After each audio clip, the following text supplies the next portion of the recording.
I received a friendly phone call this week from one of the students who asked the question about the adult and child, and I just wanted to be sure we have an understanding of it.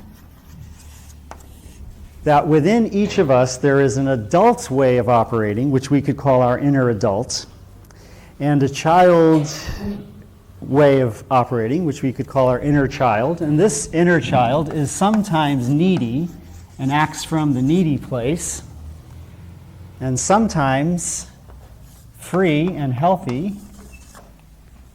That would be where your spontaneity and enjoyment and fun and so forth is located.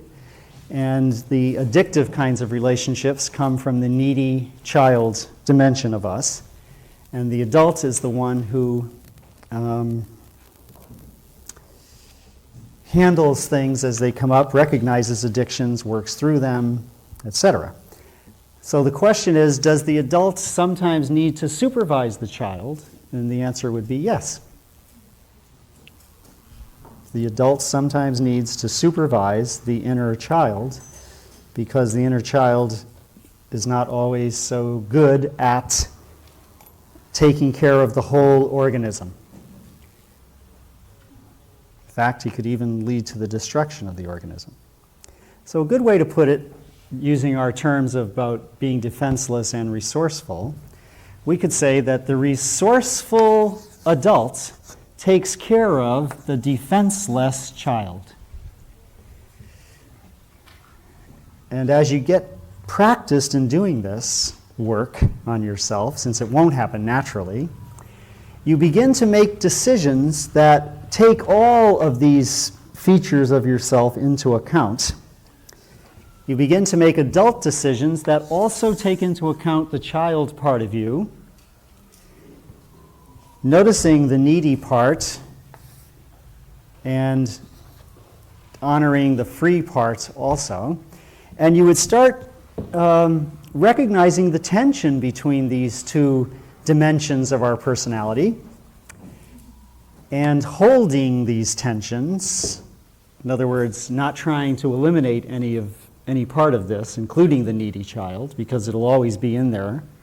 So we simply hold all this, but we make our decisions more and more from a position of egalitarianism, where we listen to all sides and then we make an intelligent choice. Even with respect to choosing a partner, which will be one of our subjects tonight, we want to keep in mind the person has to be appealing to me as an adult. How is he appealing as an adult? You have things in common. You work well together. When you do projects, you can cooperate. You don't have any money problems with each other. You have a sense of compatibility. You can work through your problems. And also, the child's side has to be taken into account when you make the choice of a partner. And I want somebody who's fun to be with and who has a free spirit and who's uninhibited sexually and in other ways and who is spontaneous and so forth. And I also want to notice the nature of the needy child in him or her, and will that get in the way of our being happy? So this is what you keep in mind as you proceed. Any questions about this? This is left over from last time, so this is just a loose end. Now I'm going on. Okay, so we were on the subject of the qualities or characteristics of intimacy. It's impossible to give a simple definition. So I'm listing 10 features to intimacy. Now I've counted them up. And we talked about the first 6 last time. The ability to give and receive, the ability to tolerate love and anger at the same time, the ability to have an engaged focus on one another, the ability to value the other person even when your needs are not being fulfilled during those periods, playfulness, friendship, and the next one is sex, which we talked about a couple of classes back. So an intimate relationship includes sex from within the definition I'm using.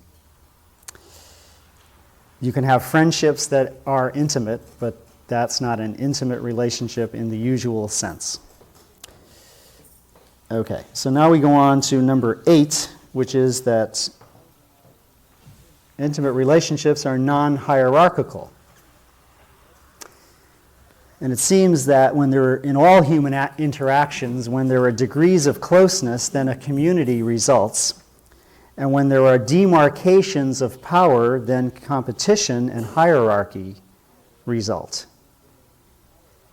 So in a relationship, we're looking for degrees of closeness and the letting go of hierarchical arrangements, such as the man is in charge and the woman is submissive, or vice versa. Part of this might be also that men sometimes have the belief that they have solutions to problems, and that all problems have solutions, which is very much a left brain way of looking at the world. So for instance, a woman, and this is from Deborah Tannen's 2 books, You Just Don't Understand, and That's Not What I Mean. Those are the 2 titles. She has depth and she understands these male-female relationships very well, I think. So I respect her work. She says, the woman may want to talk about something that's bothering her, accent on talk about it. Man comes in and just states the solution. There's no reason to keep talking about this because I have the solution. Here's the answer. Just do this. But she wants to be heard as an equal, not be told something by a superior. And the way to be heard as an equal is to be heard. So let me talk about this and let me tell about how this bothers me, and we don't have to come up with an answer that's meant to solve it and get it out of the way. So for a man to keep talking about a problem becomes boring and unacceptable and frustrating because it's not being cut through with a solution. Whereas to a woman, that would be a good sign. It would show that the relationship is really working because communication is being allowed. Everybody follow? So in a hierarchical arrangement, the superior is the one with the solution, and he imposes it on the one with the problem. What we're looking for is a way of interacting that's respectful of sexual and gender differences. So in this hierarchical model, obviously it's submission dominance, and in the partnership model, it's give and receive. And I mentioned about Cinderella and how she has to show that she's submissive all through the story to qualify as the prince's wife. The stepsisters could not fit into the glass slipper because they were not submissive enough. And submission to another's view of reality is, after a while, becomes a kind of abuse. Abuse is like hypnosis. It makes you believe that your own will no longer matters. So when that starts to happen, you can be sure that some hierarchical arrangement is occurring and intimacy is gone. Everybody follow? Questions about this? Yes. The question is, does this mean that women don't want a solution? No, I wouldn't say that. I would just say they want to spend a lot more time on talking through the problem before coming to the solution. And the solution that you arrive at after talking through something for a longer time might be an even richer one than the one that meets you at first glance. Taking it one step further, he's wondering if it's preferable if the woman comes to the solution, but that seems more like a game. In other words, well, I'll let her come to the solution. It seems if it's really equal, then either person can propose a solution, but only after there's been a full hearing of what this is about.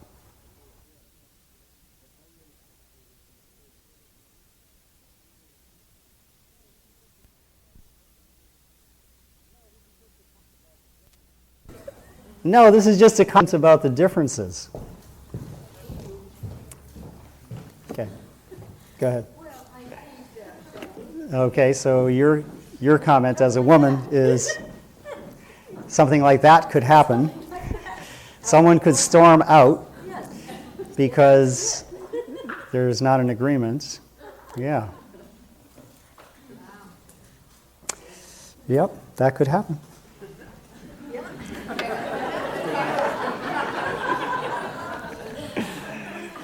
Yes. Okay.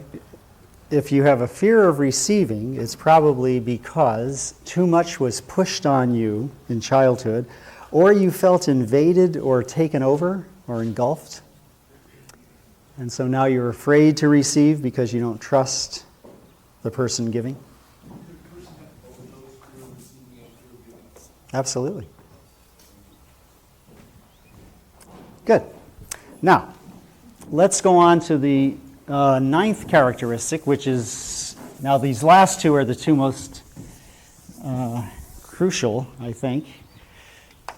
And I talked about this before in other classes, but let's just go over it again because it's so important. And this is mirroring, of course. Mirroring is a technical term. Pleased and calm approval of the other's unique needs, unique path, unique timing, unique differences, unique feelings, and unique development. And this term applies to the original caregivers, the parents, usually the mother, and child. But I'm carrying it over into relationships because I see it as an important way to know something about love. The opposite would be a displeased and a violent disapproval of you.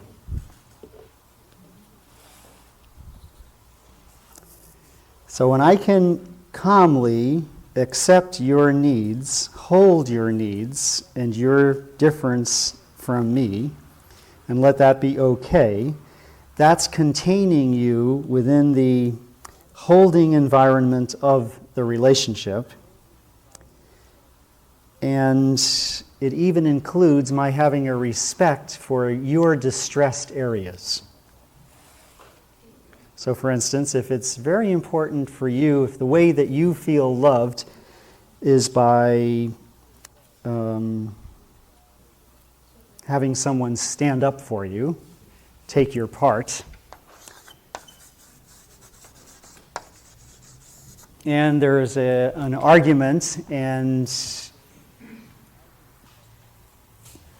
between your partner who feels loved when you stand up for her or him, and you don't stand up for her or him, later this partner of yours, referring now to a conflict with a third person, and you don't stand up for her, then later on this person will feel distressed and unloved. Instead of your saying, it doesn't mean that you're unloved just because I didn't stand up for you, the fact is I didn't agree with you, you would have to hold that distress even though it doesn't seem logical or reasonable to you. And you would have to, it would be in the best interest of love to say, I need to find a way of standing up for you even when I don't agree with you. See how that would be the challenge that faces a loving person, as opposed to, well, it just can't be done.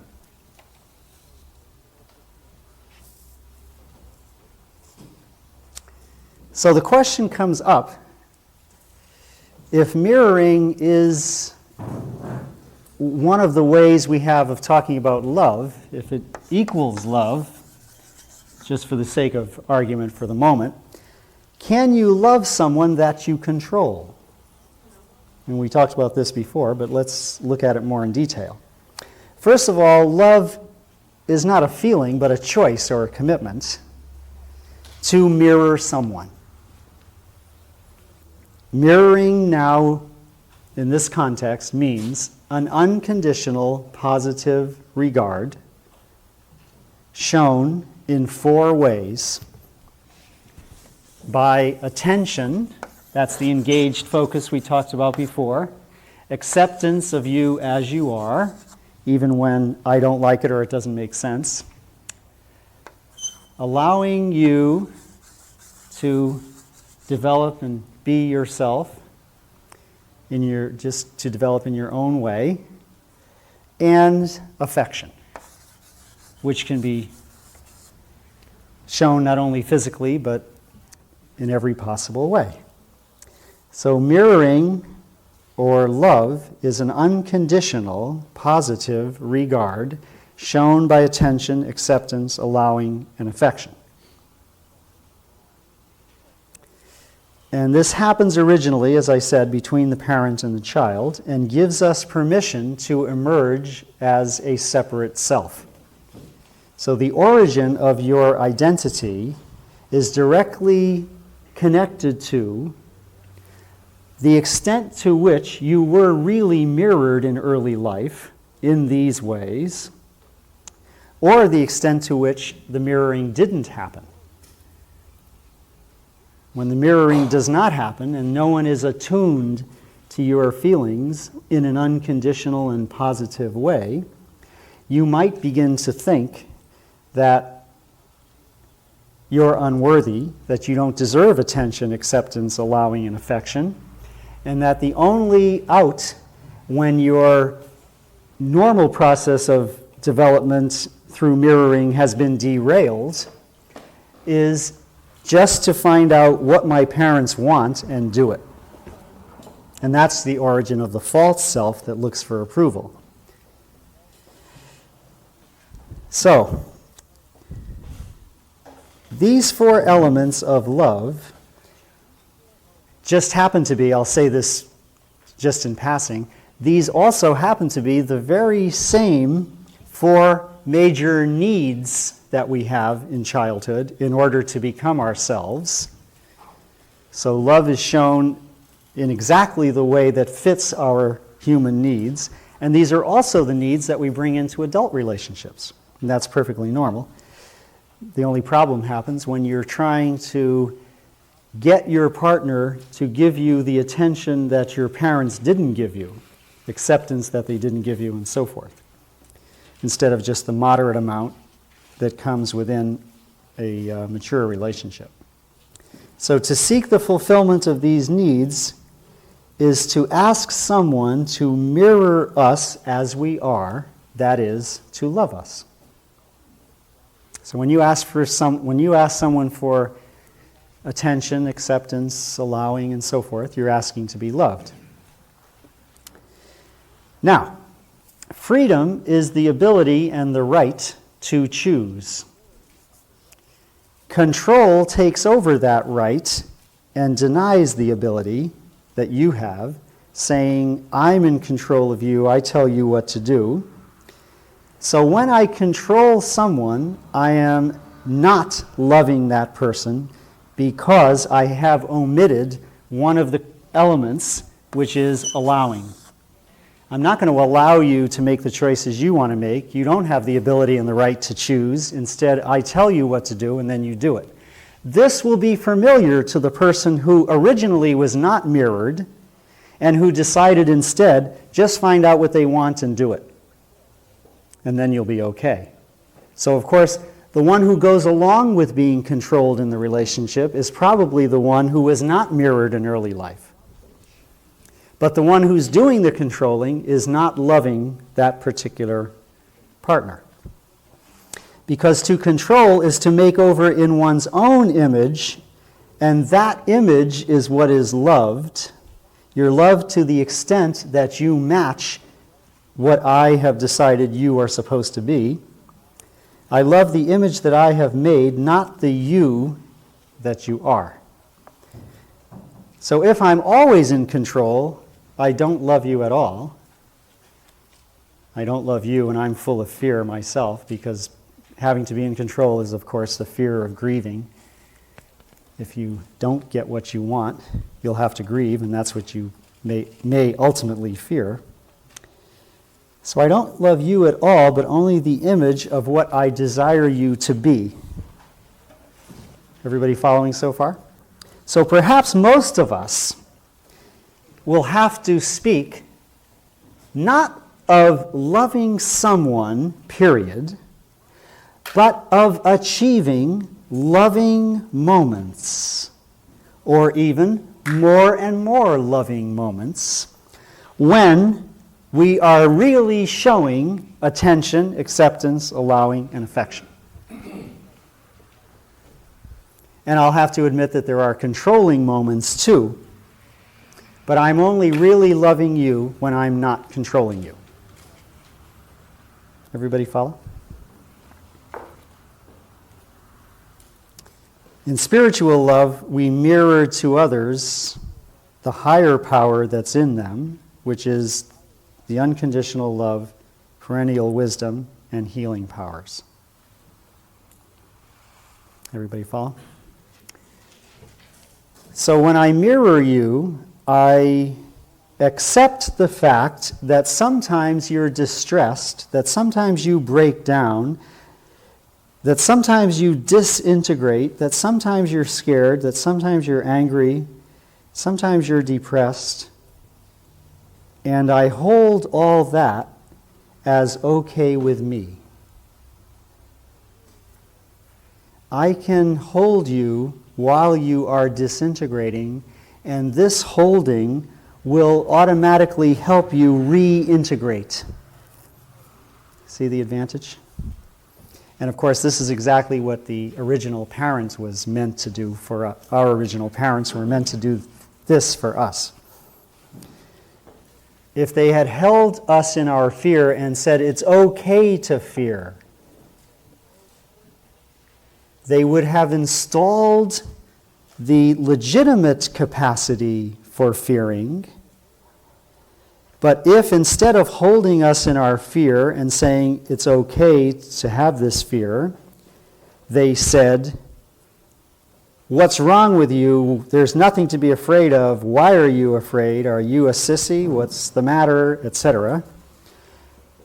When they did that, they installed shame about fear. And so ever after, when fear comes up, you'll be ashamed of it. Therefore, don't let it up. Pretend I'm not afraid. Pretend I'm in control or angry. Everybody follow? So when I receive the mirroring, then I install the legitimacy of my feeling. And when I don't receive the mirroring, then I install the shame about the feeling. And these dimensions of legitimacy or shame will remain throughout our lives unless we work on them and work through the shame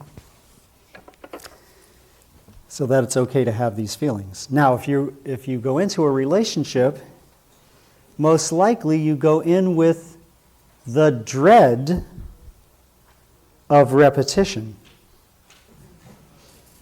If your parents did not mirror you, then when you walk into a relationship, you're on guard, called the fear of closeness, the fear of commitment, but this is what really may be going on. You're on guard because will you do to me what my parents did? Will you install shame about my feelings?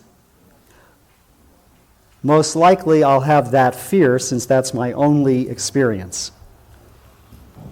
Or I can walk in, if I've had the mirroring, and trust that I have these feelings installed in me so legitimately that it doesn't matter whether you mirror me or not, because I already know that it's okay to feel what I feel.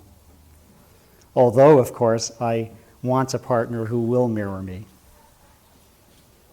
See how it works? Questions about this? I hope I'm making it clear. Let's say a woman says she feels trapped. One sec. She feels trapped. A man cannot grasp the concept of being trapped because for us there's no such thing. as being trapped. Just get out of the trap so you're not trapped. Now, how can he feel compassion, which is another word for mirroring? Compassion is acceptance, attention, allowing, and affection for those in distress. How can I feel compassion when I can't even grasp the legitimacy of your report?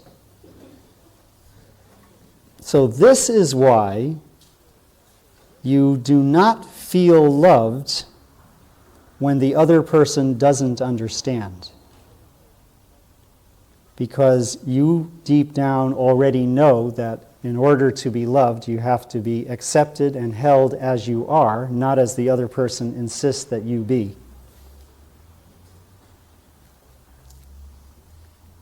So if in my lexicon there is no such word as trapped, then how can I say yes to the legitimacy of your feeling? See how it would happen this way, that there'd be conflict?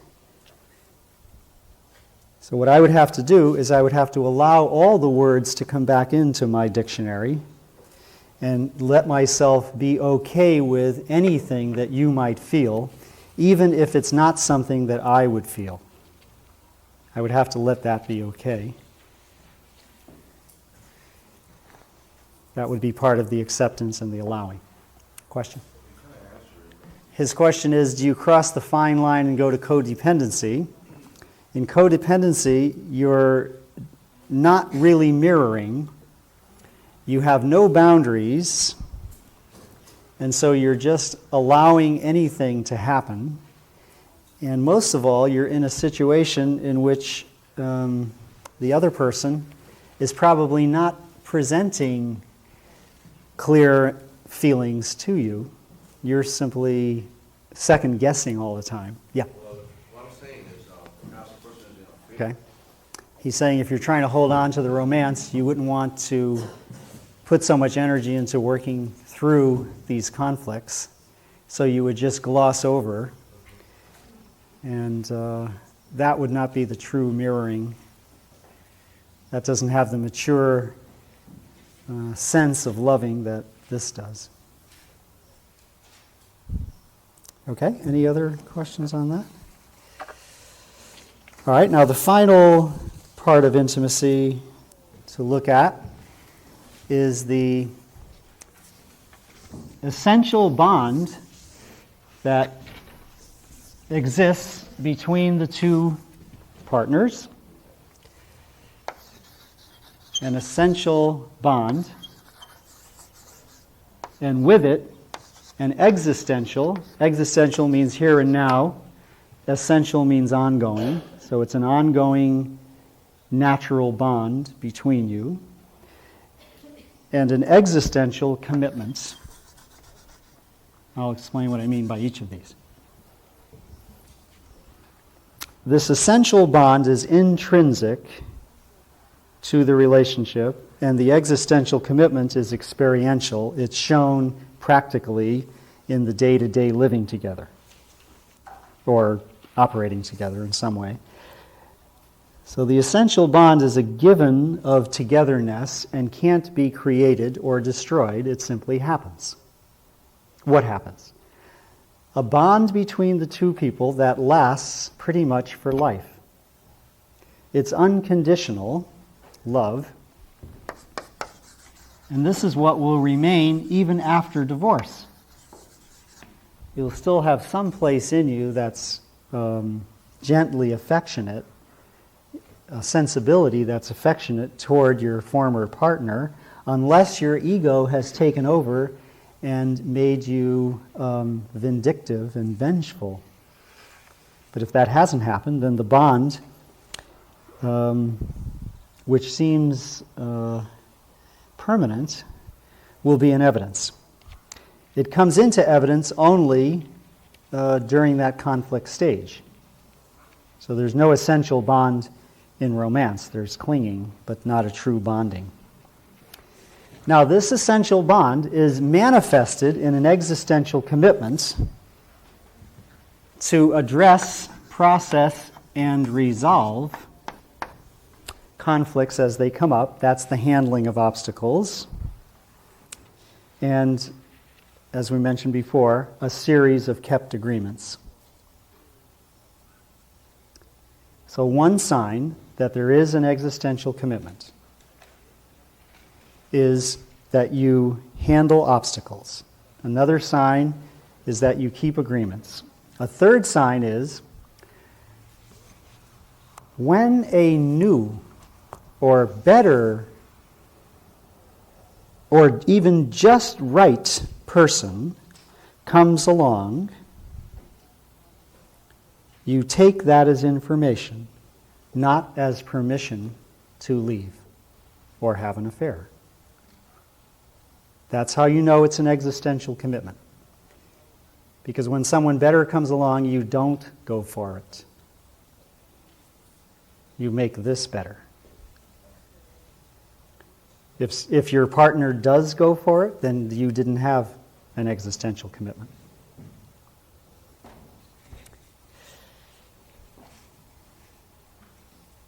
Questions about this?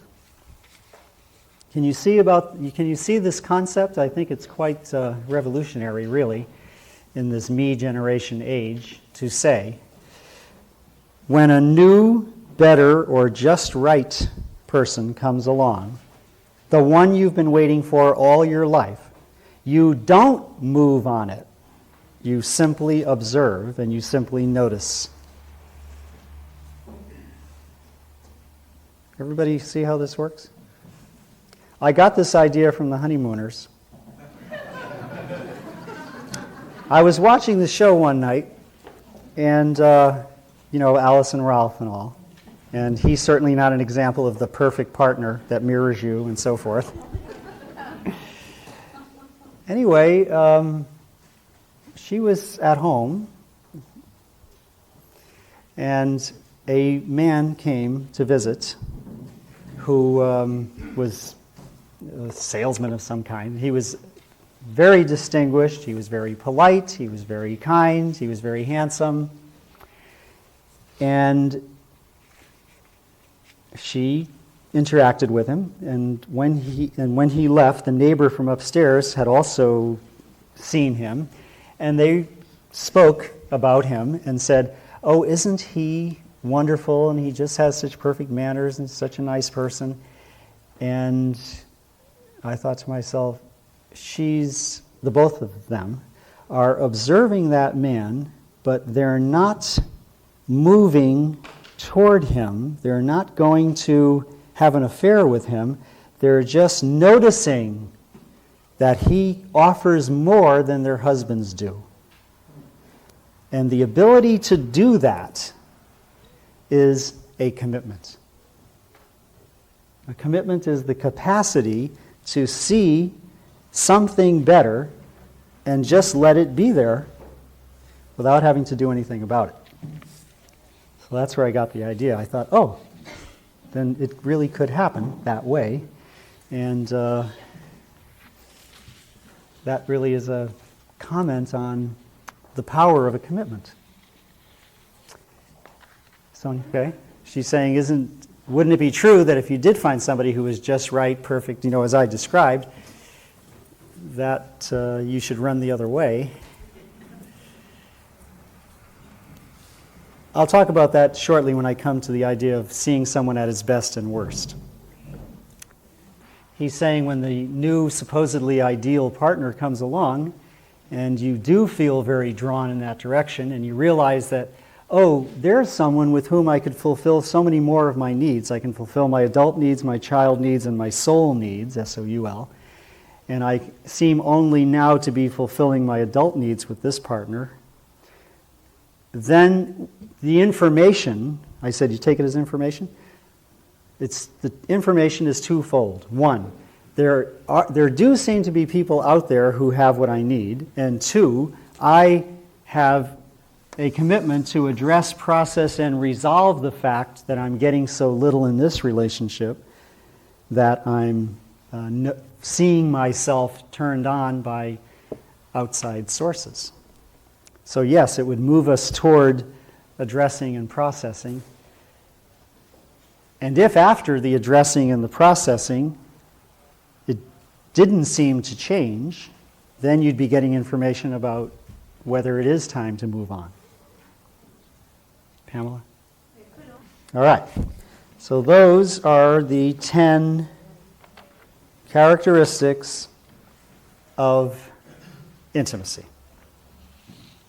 And I do have a confession to make. Besides getting one of these from the honeymooners, I got many of the others from a book on object relations, which concentrates on the psychology of the human being before the age of 3. Yes, most of these were supposed to be in place before the age of 3.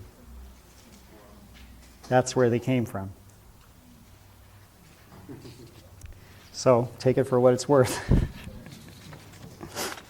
do you mean, that these are the characteristics of someone before the age of 3 years? Before the age of 3, you were supposed to be able to give and receive, tolerate love and anger at the same time, be able to have an engaged focus, be able to value your parent when she or he does not fulfill your needs, be playful, down to those first 5 were meant to be in place by age 3. Then the other 5 are the adult ones: friendship, sex, non-hierarchical, mirroring, and essential bond, existential commitment. Okay? Interesting? Okay, next question. How can you tell whether intimacy has happened? Well, for the couple, you can tell intimacy has happened because there's a series of kept agreements and handled obstacles. There's no longer a hierarchy in the relating, there's an equality, and you're happy most of the time. For the individual,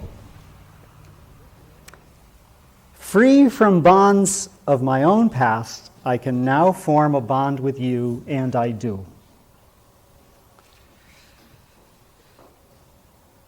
I make a choice to act from my adult, though my needy child occasionally gets into the act. I have no old or secret liaisons in progress, and I'm happy most of the time. If there's true intimacy, you're happy most of the time. By most of the time, I mean most of the time of a given year, you're happy. Most of the time you're unhappy, then probably intimacy is not really working or hasn't really happened.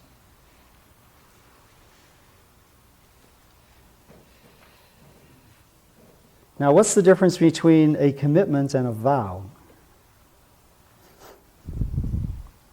An adult makes a commitment to a person with whom things are workable or working. And the commitment is withdrawn when things are no longer workable. Otherwise, you have codependency. A vow is a promise to remain attached, no matter what, to the bond itself, not to the person, whether it works or not, whether it is workable or not.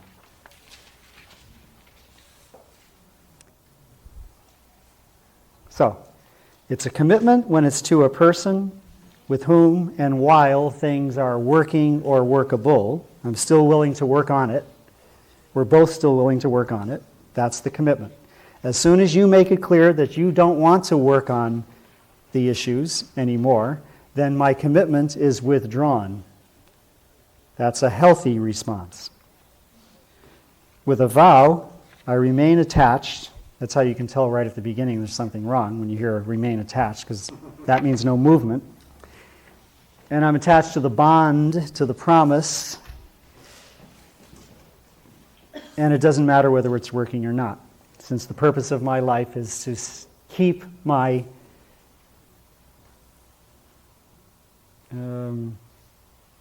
agreements no matter what.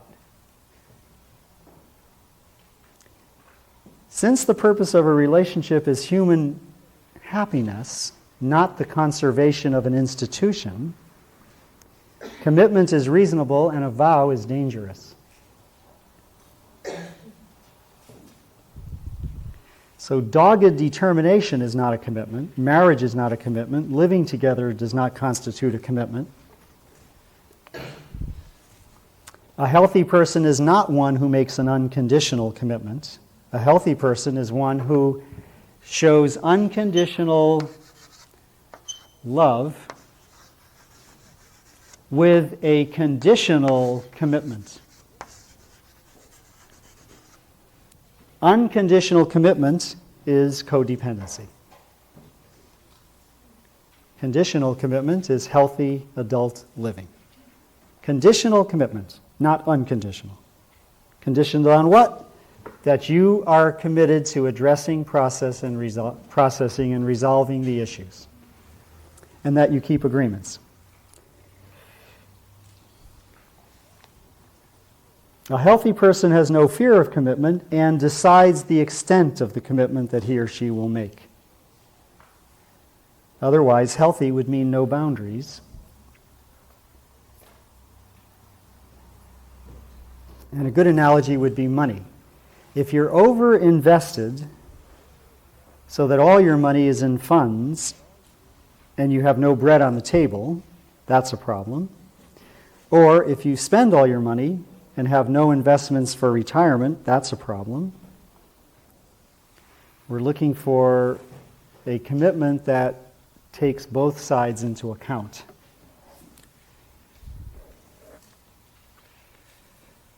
Okay, any questions about that?